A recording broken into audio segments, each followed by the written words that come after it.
날마다 하나님이 주시는 은혜 안에서 승리하는 저나 여러분 우리 모든 성도가 되길 주의 이름으로 축복합니다. 오늘은 2015년 표어인 영혼 구원을 위해 땀 흘리는 공동체가 해야 할 두 번째 실천 사항인 한 해 동안 한 영혼을 구원하는 성도가 되자라는 말씀을 나누기를 원합니다. 혹시 여러분 중에 수집하는 취미가 있는 분 있습니까? 아니면 수집을 직업 삼아 하시는 분 있습니까? 어떤 사람은 취미로, 또 어떤 사람은 직업으로 물건을 수집하는 경우를 많이 보게 됩니다. 때로는 병적이라 할 만큼 취미라고는 하지만 그 취미가 가정을 파탄시키는 일들도 있는데, 어떤 사람들은 돌을 그렇게 수집합니다. 돌. 어떤 사람은 동전을 그렇게 수집합니다. 돌 수집하면 돈이 됩니다. 동전도 잘 수집해서 모아놓으면 다음에 돈이 됩니다.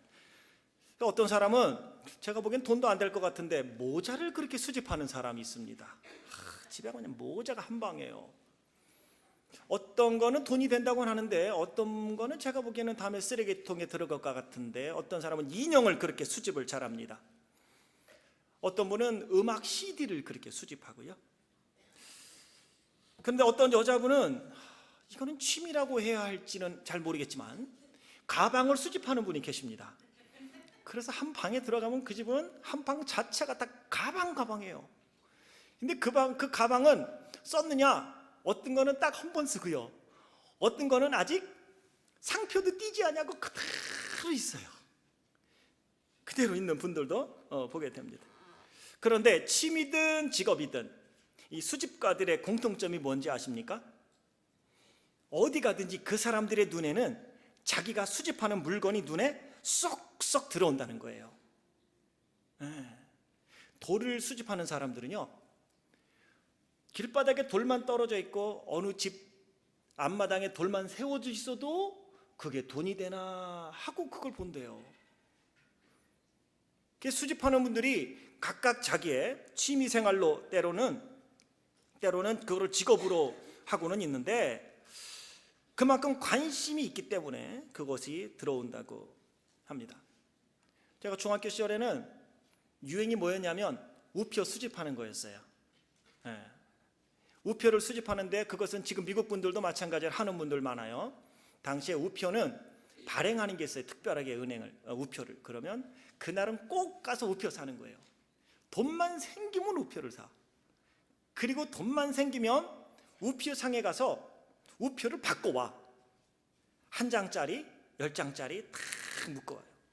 심지어는 외국에서 온 메일에 붙어있는 우표도 당시에는 잘 잘라서 붙여놨어요. 지금 만약에 어떤 사람이 1930년대에 발행된 우표를 갖고 있다면 쓴 우표든 안 쓴 우표든 한번 스토어에 가보세요. 제법 돈이 나갈 거예요.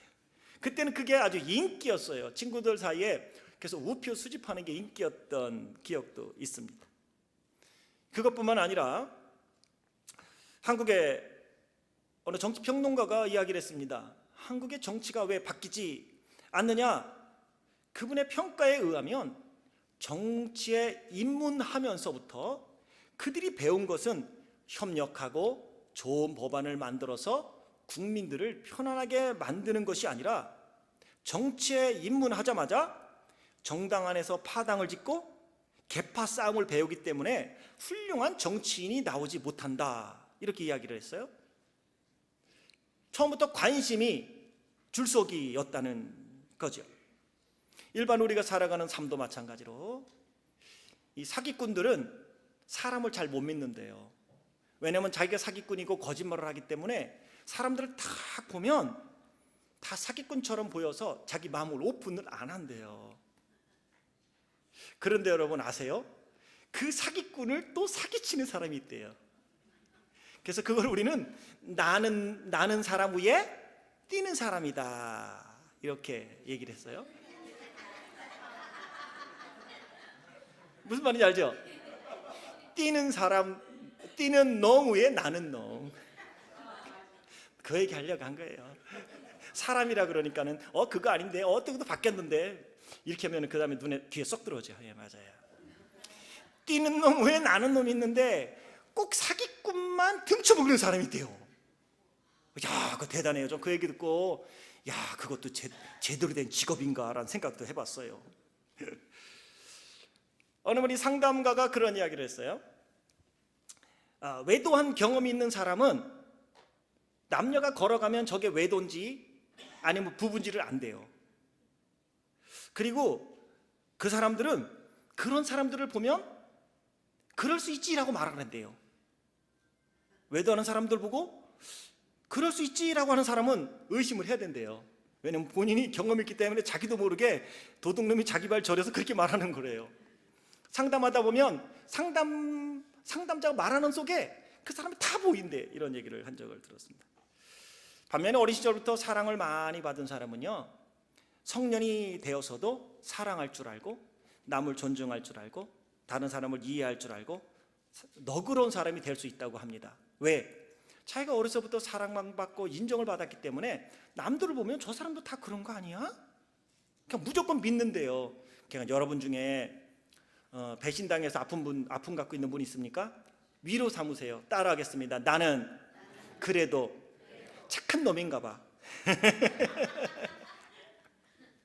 그렇대요. 왜냐하면 그렇게 믿어왔기 때문에 상대를 믿는 거래요. 믿다 보니까 배신을 당하고 아픔을 겪는 거래요. 그런데 그 아픔이 가실만 하면 첫째 애 낳고 나 절대 둘째 안 낳고 그러고 둘째 낳는 엄마처럼 또 사람을 믿는데요. 왜? 어려서부터 그렇게 믿음을 갖고 다른 사람한테 존경을 받고 사랑을 받고 살았기 때문에, 인정받고 살았기 때문에 자기도 그렇게 한다는 것입니다. 그렇다면 여러분에게 묻고 싶어요. 여러분은 여러분의 배우자를 보고 자녀를 보고 부모님을 보고 이웃을 보면서 제일 먼저 무엇이 보입니까? 해답은 뻔해요. 오늘 제가 하고 싶은 얘기는 이거예요. 여러분, 그들의 영혼이 보입니까? 그 영혼이 구원받은 사람일까? 얘는 죽으면 지금 천국 갈 수 있는 사람일까? 하나님이 복 주고 싶어하는 사람일까? 시편 1편에 나와 있는 이 사람은 복 있는 사람일까? 시냇가에 심기운 사람일까? 하나님이 형통과 하늘의 놀라운 축복을 막 부어주고 싶은 사람일까? 하나님이 보면서 얘 고맙다 하면서 흐뭇해하실 사람일까? 아니면 하나님의 눈에 누워도 아프지 않을 만큼 소중하고 귀하게 살아가는 사람일까? 여러분, 그게 보이시나요? 그렇지 않으면 화장한 게 보이십니까? 아니면 성형 수술한 게 혹시 보이지는 않는지요? 아니면 빠마한 것만 보이는 건 아닙니까? 여러분의 눈에는 무엇이 보입니까? 그것은 곧 여러분이 어떠한 사람인가를 이야기하는 거예요. 내가 예수 그리스도를 믿고 나는 그분을 믿어 구원받은 게 너무 좋아요 하는 사람은 다른 사람 보면서 야, 하나님이 저 사람 보면서도 너무너무 행복해 하시겠지. 그러면 그 사람을 향하여 축복할 수 있습니다. 예수 그리스도께서 십자가에서 나를 위하여 행하신 놀라운 일을 기억하고 사는 사람들은요, 이 놀라운 예수 그리스도의 십자가의 사랑을 다른 사람한테 좀 이야기를 하고 싶어요. 그렇지 않다면 오늘 주님, 내 안에 그 예수님의 마음을 주옵소서. 기도할 수 있고 그 마음을 품을 수 있는 복된 시간이 되길 주의 이름으로 축복합니다. 2015년 표어의 주제 성구인 오늘 본문에서 예수님은 마치 물건을 수집하는 수집가처럼 사람들을 볼 때마다 그분은 그렇게 보여요. 뭐가요? 그 사람들의 영혼이 보이는 거예요. 오늘 본문 35절과 36절에 보면 예수님께서 모든 도시와 마을을 두루 다니며 그들의 회당에서 가르치시고 천국 복음을 전파하시고 모든 병과 모든 약한 것을 고쳐주셔요. 그런데 이러한 사역을 하시는 진짜 이유는 무엇이냐면 저들을 구원하기 위함이었다는 것입니다. 저들을 보는데 예수님은 병도 고치고 약한 것도 고치고 말씀도 가르치시고 전하시는데 36절에 뭐라고 말씀하냐면 무리를 보시고 불쌍히 여기시니 이는 그들이 목자 없는 양과 같이 고생하며 기진함이라. 사실 예수님이 잘못 봤어요. 당시 사람들 잘 먹고 잘 살았어요. 사람들 힘들지 않고 살았어요. 겉으로 보기에는 떵떵거리고 살던 사람들도 많습니다. 목 잡는 양같이 유리하지 않았어요. 지금으로 말하면 가정도 튼튼하고요, 사업도 튼튼하고요, 자녀들도 출세했고요, 먹고 사는데 지장이 없고요, 건강하고요, 사람 괜찮아요. 근데 예수님이 오셔서 딱 보고 불쌍히 여기는데 목지 없는 양과 같이 고생하며 기진맥진하다. 말이 안 되는 거예요. 예수님 무엇을 보았냐면요, 예수님은 그들의 영혼이에요. 예수님은 영혼 구원가예요. 그렇기 때문에 어떻게 하든지 볼 때마다 이 영혼이 구원받은 영혼일까? 이 영혼에게 하나님이 축복을 해주고 싶을까? 이 사람에게 하나님이 능력을 주어 주의 일을 감당하게 하시기를 원하는가? 하나님이 어떻게 보시는가, 그 마음으로 사람들을 본 거예요. 그래서 예수님이 이렇게 말씀하죠. 얘들아, 추수할 것은 많은데 참 일꾼이 없구나. 너희들이 추수를 위한 일꾼이 되어줄 수 없겠니? 그리고 너희들만으로는 부족하니 하나님께 더 많은 추수를 할 수 있는 일꾼들을 보내달라고 너희가 요청해야 된다라고요. 이 시대에 먹고 마시고 입는 것 때문에 힘들어하고 고생하는 사람들도 많지만, 그래도 우리 한인들은 하루하루 홈리스처럼 살아가는 분은 없는데, 특별히 저희 교회는 그런 분이 없어요. 감사할 일이에요. 아침에 오면서도 홈리스에게 일불 하나 주면서 God bless you, 하나님이 축복할지 안 할지는 몰라도 그냥 God bless you 하고 오는 거예요. 근데 오늘 그래도 우리는 지붕 있는 집에서 자고요, 태평양 건너오며 이민 가방 몇 개 갖고 왔는데, 이제는 한국에 이사 가려면 이민 가방 몇 개는 안 되고요, 이삿짐을 부르되 50톤짜리를 불러야 되지 않을까? 오늘 우리가 이렇게 살아가는 거죠.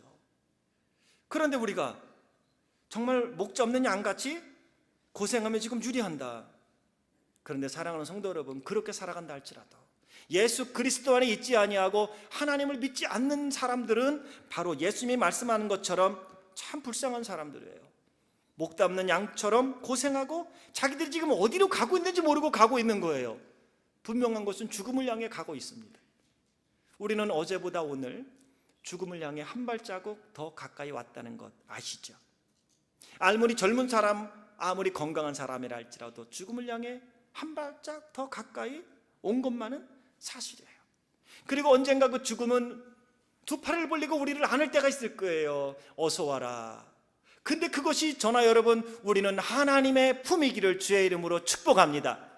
예수 그리스도 안에서 죽음이 두 팔 벌려 올 때에 그 품에 안겼더니 그 품이 하나님의 품인 줄 믿고 지금 예수 믿고 구원받은 주의 백성인 줄 믿습니다. 그런 거예요.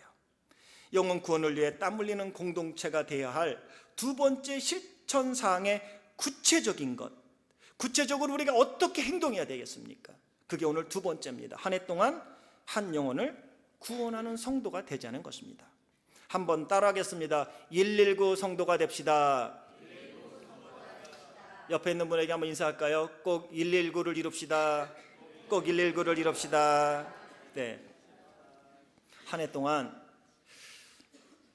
한 사람을 마음에 품고 그를 위하여 기도하고 그를 섬기고 복음을 전하고 전도하자는 것입니다. 예수님을 믿은 이후로 지금까지 순수하게 여러분이 복음을 전하여 예수님을 영접하고 구원 얻게 한 사람이 몇 명이나 있습니까? 혹시 한 명 있습니까? 한 명이라도 있으면 괜찮습니다. 없다면 2015년에 정하십시오. 예수 그리스도께서 나를 구원하기 위하여 사람의 몸을 입고 이 땅에 오셔서 물과 피를 아끼지 아니하고 다 쏟으셨습니다. 그러면서 나를 구원하셨습니다. 평생 한 명 전도하지도 못하고 오늘 이렇게 살아간다면 내 이름으로 예수 믿어 라고 이야기를 하죠. 그가 예수 믿고 정말 세례도 받고 구원받게 한 사람이 없다면 한 번쯤은 우리는 우리의 신앙을 돌아봐야 합니다. 어느 분은 그럴 거예요. 목사 또 교회 부흥시키자고 하네 라고 생각한다면 전도하지 마세요. 전도하지 마세요. 교회 부흥을 위하여 전도하는 게 아니라 우리가 복음을 전하여 전도하면 부흥은 따라온다고 성경은 말씀하고 있어요. 저는 부흥을 위해서 전도하자고 하지 않습니다. 하나님의 소원이 그 영혼 구원에 있기 때문에 하자는 거예요. 한 영혼을 마음에 품고 복음을 전하는 것입니다. 그런데 이 단어 속에 우리가 생각해야 될 게 있는데, 한 영혼을 구원하는 성도, 아십니까? 구원은 저나 여러분 우리의 몫이 아니에요. 내가 그 사람을 구원할 수 있느냐? 아니요. 그것은 전적인 하나님의 몫입니다. 그러면 우리의 몫은 무엇입니까? 우리는 그 영혼을 품고 하나님이 저에게 은혜를 베풀어 구원해 주시기를 원하며 그를 사랑으로 섬기고 복음을 전하는 것입니다. 그리고 그를 주의 전도 이끌어 함께 신앙생활 하는 것입니다. 그가 태어나기만 하면, 자녀가 태어나기만 하면 뭐합니까? 돌봐줘야 되는데, 구원받은 그 영혼을 돌봐줄 수 있는 어머니 같은 품이 바로 교회입니다. 그래서 성경은 교회를 어머니라 표현을 한 것입니다. 그러기에 우리는 복음을 전하고 섬겨 교회로 인도하는 것입니다. 그러면 나머지 그 영혼을 구원시키는 것은 하나님의 몫입니다. 그건 하나님이 하실 겁니다. 바울도 그렇게 이야기합니다. 고린도전서에서 말하기를 나는 씨를 뿌렸고 아볼로는 물을 주었으며 하나님은 자라게 하셨느니라. 오늘 내가 믿은 것 같지만 결국 뒤돌아보면 아하, 하나님이 나에게 은혜를 주어 내 안에 그분이 들어와 나를 구원하셨구나라고 우리는 이해하고 있습니다. 우리의 몫을 디모데후서 4장 2절은 이렇게 말씀하죠. 너는 말씀을 전파하라. 때를 얻든지 못 얻든지 항상 힘쓰라. 범사의 오래 참음과 가르침으로 경책하며 경계하며 전하라. 우리는 전하는 거예요. 그래서 예수님을 전하는 거예요. 그리고 그가 구원받을 것, 구원받지 않는 건 하나님의 몫이니 아침에 일어나 저녁 해질 때까지 하루가 모이면 1년이 되는데 1년의 결산을 11월이나 12월에 하는 이유는 그때 추수를 하기 때문에 그래요. 그런데 우리는 추수를 하려면 2월, 3월부터 씨를 뿌려야 돼요. 그리고 1년 내내 수고할 때 땀이 모아져서 풍성한 결실을 맺을 수 있는 것입니다. 풍성한 결실을 맺었을 때 우리는 그것이 나무가 좋아서 결실을 맺었다고 생각하지만 사실은 그 나무에 주렁주렁 열려있는 사과 열매는 농부의 땀입니다. 여러분들이 수고하고 해서 공부합니다. 그리고 다음에 멋지고 훌륭한 일을 감당합니다. 그것은 그동안 여러분이 흘린 땀의 대가가 아니겠습니까? 똑같습니다. 영혼 구원을 위해서도 땀 흘려야 하는데 디모데후서 4장 2절에서 말씀한 것처럼 너는 말씀을 전파하는데 때를 얻든지 못 얻든지 예수님을 전해야 합니다. 돌을 수집하는 사람들처럼 돌만 보면 눈이 가듯이 영혼을 볼 때마다 저 영혼이 구원받은 영혼일까? 오늘 밤 하나님이 부르면 쟤는 하나님 품에 안길 수 있을까? 예수 믿는 사람이라면 저 사람은 오늘 하나님이 축복해 주고 싶은 사람일까? 하나님이 사랑하고 은혜를 베풀고 싶은 사람일까? 그렇게 보이지 않는다면 그 영혼들을 위해서 저나 여러분 우리가 기도해야 하리라 믿습니다. 사도행전 16장에 바울과 실라가 2차 전도 여행을 시작을 하는 장면을 기록하고 있습니다. 아시아로 가고 싶었는데 하나님이 성령께서 길을 열어주지 않아 드로아까지 가게 되었고 그날 밤 마게도냐 사람이 환상 가운데 나타나 건너와 우리를 도와주세요. 그 환상을 보고 바울은 하나님이 마게도냐로 건너가라 하는구나 라고 믿고 마게도냐로 갑니다. 그 마게도냐 성에 거기에 빌립보를 가게 되죠. 마게도냐 지방의 첫 성인 빌립보에 갔을 때 귀신 들린 여종을 만나고 그를 고쳐줍니다. 그리고 바울은 그 선한 일, 귀신을 쫓아주고 그 여인을 고쳐주었다는 이유로 고발을 당하고 두들겨 맞고 빌립보 옥에 갇히게 됩니다. 몸이 쓰라렸겠죠. 힘들었겠죠. 하나님 앞에 불평하지 아니하고 그 한밤중에 바울과 실라는 하나님께 기도하고 찬송합니다. 그런데 우리가 알다시피 놀라운 일이 일어나죠. 갑자기 지진이 일어납니다. 그리고 발에 묶었던 착고가 풀리고 간수들이 도망갔는지 안 도망갔는지는 몰라도 적어도 그 간수가 보니 저 어젯밤에 들어왔던 바울과 실라가 도망갔을 거라 생각하고 칼을 들어 자결하려고 할 때에 여보시오 우리가 여기 있으니 죽지 말아요. 그때 그 간수는 생각했습니다. 모든 사람은 이 상황이라면 도망갈 텐데, 아니 저 사람들은 뭔가 다르네. 모든 간수들이 들었어요. 그 밤에 그 몸이 쓰라리고 아픔에도 불구하고 기도하고 찬송하는 소리를. 그때 간수는 뭔가 느낀 바가 있는 거예요. 아하, 저게 예수 믿는 사람이구나.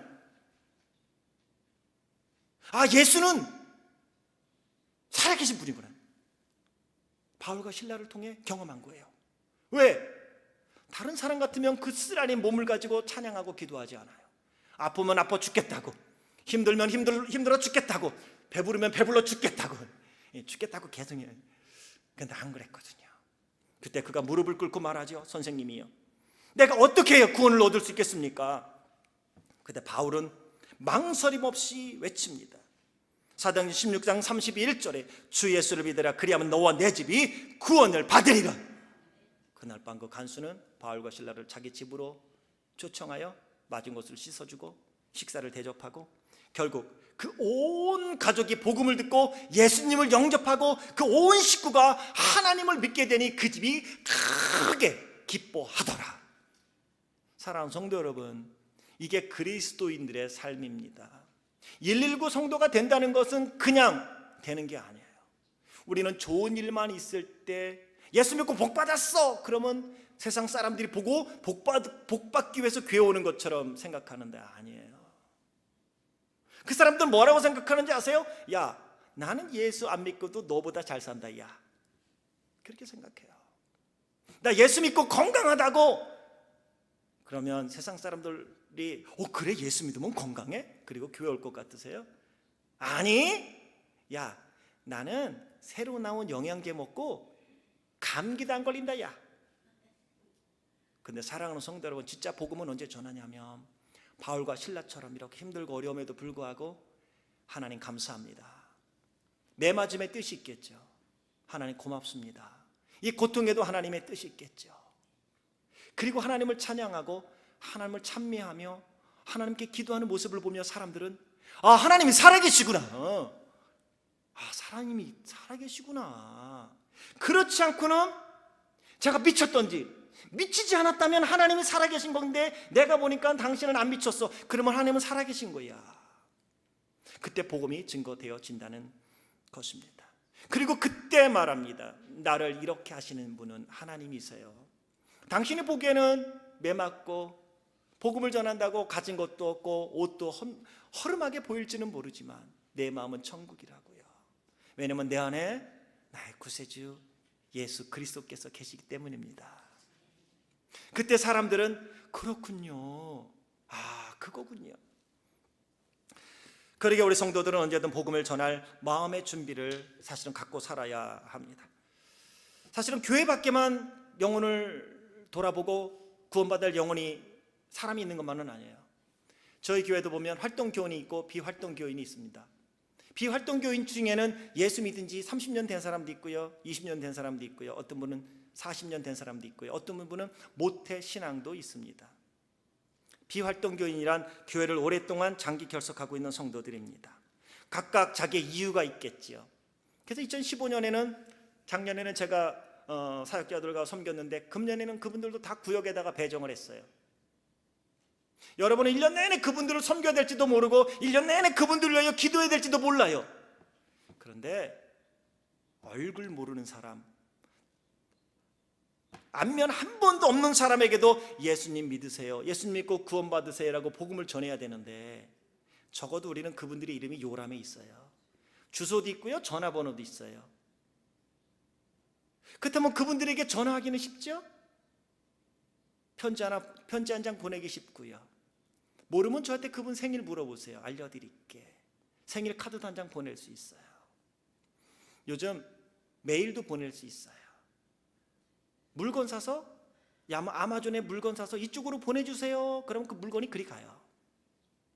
우리는 그렇게 그분들을 섬기며 그 영혼들이 하나님께 돌아와야만 합니다. 그리고 그 영혼들을 구원해야 하고 그 영혼들이 지금 구원받지 못했을지 모르거든요. 그래서 교회 안에 모든 사람이 교회 다닌다고 구원받은 게 아니에요. 예수님도 분명히 말씀하셨어요. 마지막 때 양과 염소를 나누는데 염소는 그렇게 말하지요. 주님, 우리가 언제 주님이 배고플 때 안 먹였어요? 아니 주님이 추워할 때 우리가 언제 옷을 안 줬냐고요. 그분들도요 열심히 먹을 것도 나르고요, 열심히 옷도 입혀주었고요, 열심히 봉사도 했어요. 근데 주님은 그 염소편에 있는 이들에게 나는 너희를 도무지 알지 못한다 말씀하셨어요. 양편에 있는 사람들에게 예수님이 뭐라 그래요? 야, 내가 배고플 때 먹을 거 주고 추울 때 입을 거 주고 내가 옥에 갇혔을 때 네가 찾아오셨구나 고맙다. 언제 우리가 그랬어요? 그때 주님이 말씀하죠. 이 작은 자 중에 하나에게 한 것이 곧 나에게 한 것이니라. 그것은 믿지 않는 사람과 믿는 사람을 나눈다는 의미가 아니라 믿는 사람 안에 양과 염소가 있다는 것을 말씀하는 거예요. 알곡과 가라지의 비유도 믿지 않는 사람과 믿는 사람을 얘기하는 게 아니에요. 믿는 사람은 알곡이고 믿지 않는 사람이 가라지라고요? 아니요. 믿는 자 안에 알곡과 가라지가 있다 말씀하며 너희는 가라지가 되지 말고 알곡이 되거라. 너희는 염소가 되지 말고 양이 되거라고 말씀하고 있는 것입니다. 믿지 않는 이들에게 한 가정을 품고 한 사람을 품고도 기도하고 복음을 전하고 사랑으로 섬기는데 구역에 이미 주소도 있고 전화번호도 있고 예전에 얼굴도 한번 본 사람이에요. 마음에 하나씩 자원함으로 결단해야 될 것은 누구를 품을 건가? 한 사람 품어보세요. 그리고 1년을 가보세요. 1년도 가봐서 안 되면 또 2년도 가는 거예요. 1년 한 해만 하는 것이 아니라 그 사람 품고 또 갈 수 있어야 합니다. 어느 때에 복음을 전할 수 있는 기회가 올지 우리는 알 수 없습니다. 좋을 때든 힘들 때든 고통스러울 일이 생긴다 할지라도 내가 그 영혼들을 볼 수 있는 눈을 주여 나에게 허락하여 주옵소서. 우리는 오늘 모르드게의 조언에 귀를 기울이고 순종했던 에스더를 기억해야 하겠습니다. 에스더서를 보면 바사의 아하수에로 왕의 신하인 하만이 유다 민족을 멸살하려고 하는 음모를 꾸밉니다. 그리고 왕한테 제가까지 얻었습니다. 날짜까지 정했습니다. 그때 유대인이었는데 갑자기 왕으로 피택되어 왕후가 된 에스더가 있었습니다. 그 에스더를 향하여 모르드게가 뼈에 사무치는 조언을 합니다. 그게 4장 13절과 14절에 이렇게 말하죠. 에스더야, 너는 왕궁에 있으니 모든 유다인 중에 홀로 목숨을 건지리라 생각하지 말라. 이때에 내가 만일 잠잠하여 말이 없으면 유다인은 다른 데로 말미암아 노임과 구원을 얻으려니와 너와 내 아버지 집은 멸망하리라. 내가 왕후의 자리를 얻은 것이 이때를 위함이 아닌지 누가 알겠느냐. 사랑하는 성도 여러분, 저나 여러분, 우리를 구원하여 2015년 이 땅에 살게 하신 그 이유가 무엇일까요? 이때를 위함이 아닌지, 유다를 살리라고 너를 왕으로 세운 것이 아닌지, 내 자녀와 내 부모와 내 형제와 내 이웃을 구원하라고 나를 구원하셨고 2015년을 살게 하신 것은 아닌지, 모르드게가 에스더에게 조언하고 있는 그 음성을 저나 여러분 우리가 하나님의 음성으로 들을 수 있길 축원합니다. 그때 에스더는 죽으면 죽으리라는 각오를 가지고 3일 밤낮 물도 마시지 않고 먹지도 않고 금식을 하며 모르드게에게 말합니다. 모든 사람들에게, 유다 사람들에게 말하세요. 나도 3일 동안 죽으면 죽으리라는 각오로 금식하고 왕의 규례를 어기고 내가 왕 앞에 나가겠습니다. 이게 뭐냐면요, 당시에는 왕이 불러야 왕후라 할지라도 왕 앞에 설 수가 있어요. 왕이 불렀는데 가지 않고 부르지도 않았는데 왕 앞에 나타나면 왕이 진노할 수 있어요. 그러면 죽을 수도 있던 입장이었죠. 왕후가 된 이유도 그 중에 하나이지 않았습니까? 그때 3일 기도하고 내가 죽으면 죽으리라고 하며 정말 이때를 위하여 나에게 왕후라는 자리를 하나님이 주신 것이 아닐까 생각한 에스더가 3일 금식을 끝내고 옷을 깨끗하게 입고 왕 앞에 나아갑니다. 멀리 왕이 있는데 그 앞에 왔다 갔다 했다는 소리예요. 왕이 아하수에로 왕이 에스더를 딱 보자마자 에스더야, 네가 여기 있었구나. 어서 와라, 어서 와라, 우리 예쁜이. 그러면서 그렇게 이야기를 해요. 너 혹시 원하는 거 있으면 얘기해. 내가 이 나라의 절반이라도 뚝 잘라서 내가 더 줄게. 이렇게 말을 합니다.